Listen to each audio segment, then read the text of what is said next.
Hey friends, welcome to your second week of Quads, round 3. I'm going to set up your discussion on Romans 8, 12 to 17 with this quick video. Each of us inherit a family when we're born that shapes us in pretty profound ways.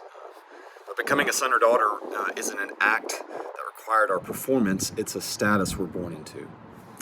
And Paul says that Christians have that same status with God. We are made sons of God not because we've achieved it, but because we've received it from God. But God also knows that we will be tempted to fear that we really don't belong in his family. So God puts his Holy Spirit inside of us. And one of the Holy Spirit's jobs is to remind us that we belong to God. In fact, Paul mentions this phrase, Abba, Father, in verse 15. He's probably thinking of Jesus' prayer to God the Father in the Garden of Gethsemane before he died. And Paul is saying that the Holy Spirit helps us to talk to God the same way Jesus did. When our faith is in Jesus, we have the same access to God that Jesus does because Jesus has brought us into God's family. The Holy Spirit reminds us that we belong in God's family not because we've achieved it, but because we have received it in Jesus.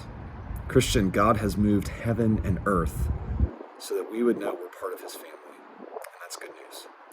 So here are the two questions I have for you this week. The first is, what's a unique phrase or saying that your family uses a lot?